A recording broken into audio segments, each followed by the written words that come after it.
Right, so we're here today with my dad, the man, the myth, the legend. He's going to be the big 8-0 in July, On the 6th. on the 6th of July. And I'm here to chronicle the life of this man. And it's so ironic that I'm doing this because I was out shoveling his little snow, just a little bit that was left. And one of the kids who live across the street pulled up. He's not a kid anymore. His name is Jamar. And he said, the first thing out of his mouth was, "Hey, I didn't know you were still here." I was like, "Yeah, I'm visiting dad, whatever." He's like, "Man, I wouldn't know much about computers unless that man had taught me everything that I know."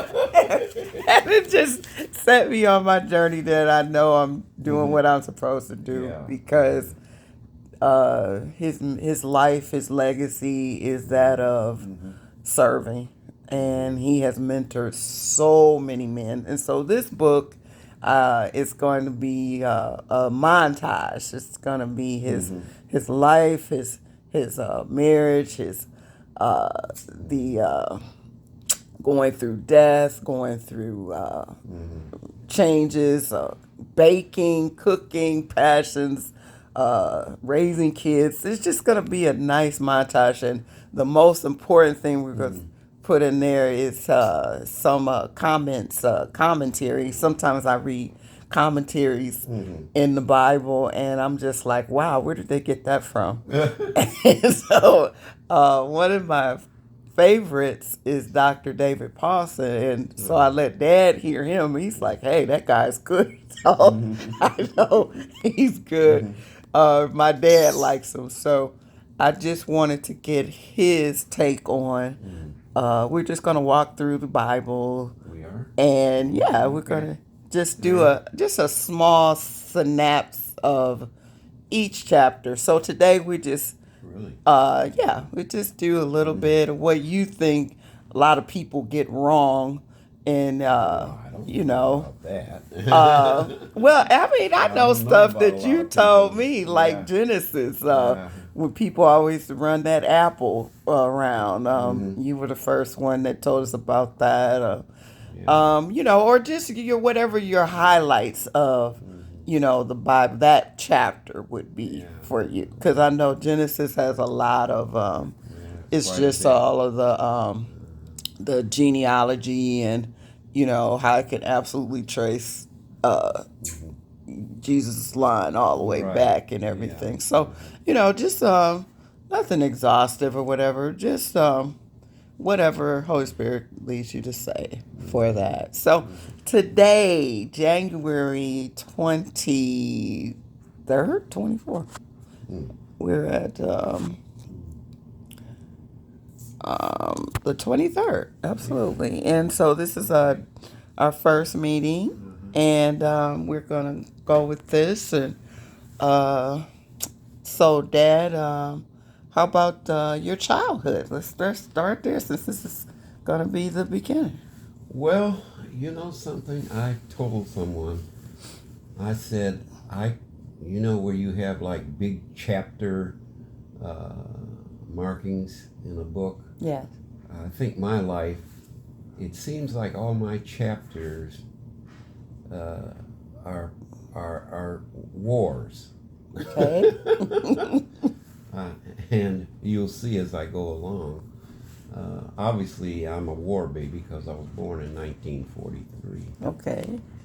and I think that story is really something. My father uh,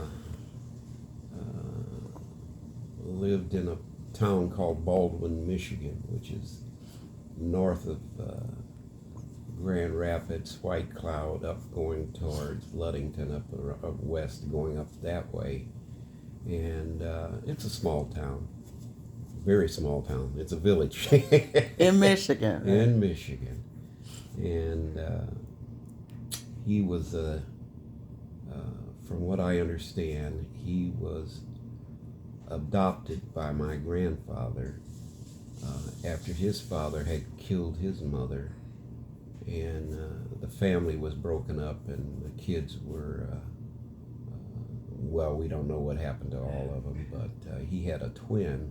We don't know about what happened to him. But anyway, my grandfather adopted him, and to this day, or at least to the day that they all died and everything, we kind of thought that maybe he might have been an uncle, but we don't know. So anyway, maybe one day we'll go to Crown Point, Indiana, and see if we can get the records. But those records are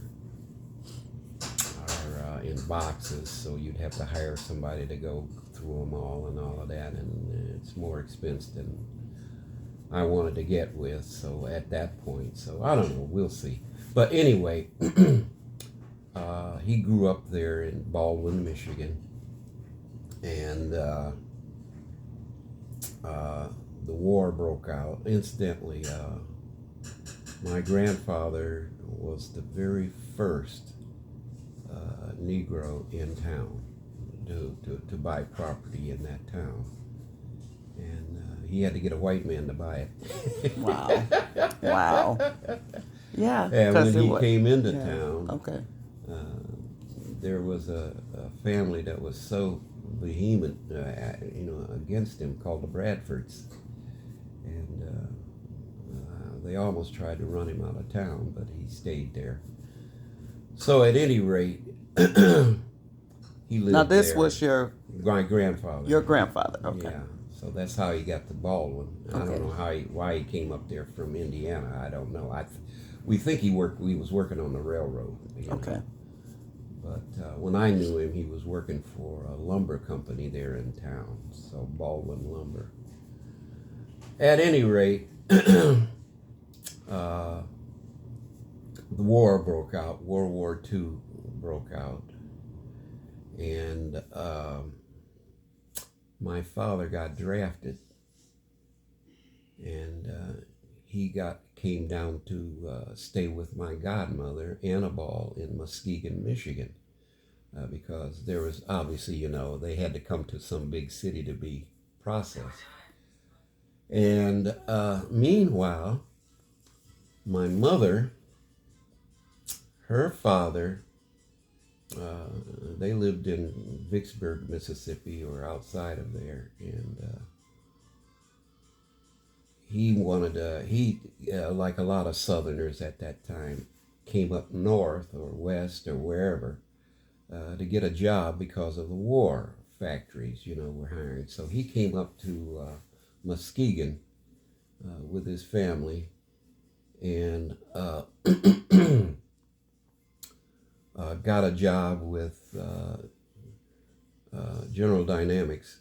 I don't think it was called that back then, but they made tanks there in Muskegon. And it's General Dynamics now, the one over in Warren, Michigan. That's the same company. And so he got a job there, and my mother and what have you, they were up there. And he came up, and like a lot of Southerners, he had a lot of skills. So he built a house for them, a small house on a street called Dyson, Dyson, in Muskegon.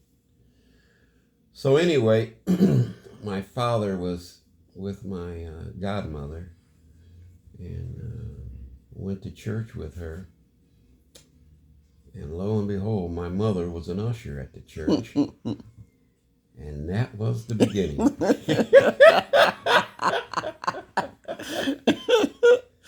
And so somehow or other, they got together and got married. And she got pregnant, obviously. And my father, when he got inducted and went through Great Lakes and all of that and everything, he got stationed in California at Treasure Island. He was going to go fight the Japanese. And so that begins my earliest recollections of my childhood. How old were you? I was probably maybe, I can't say I was young because I remember taking the trip, me and my mother, we went by bus all the way across country to California. I remember that. And I may have been around 3 or even, I don't know if I was that old even. Yeah, around 3 or so. Okay. And so we went out there. Yeah, that sounds right. Yeah, it sounds right. About 3 or 4. Yeah, Okay. around 3. Okay. Yeah, it couldn't have been 4. Okay. Yeah, around 3 or so. And I remember the trip. I do remember parts of that trip. Now, what stands out in your mind about that trip to remember something Like that? Yeah. There was a rest stop we stopped at, and I don't know what state it was in. And I remember the bus pulled in there. We got off, and I saw these beautiful palm trees, which I said, wow, this is beautiful. And that rest stop was just somehow like a postcard in my memory. In your mind. Yeah. Okay. That was something. And so we we went on to California. Now, I don't remember every place we stayed, but we ended up staying in a place called Richmond, Virginia. Okay. California. And we lived on the bay. Okay. Okay. Stop.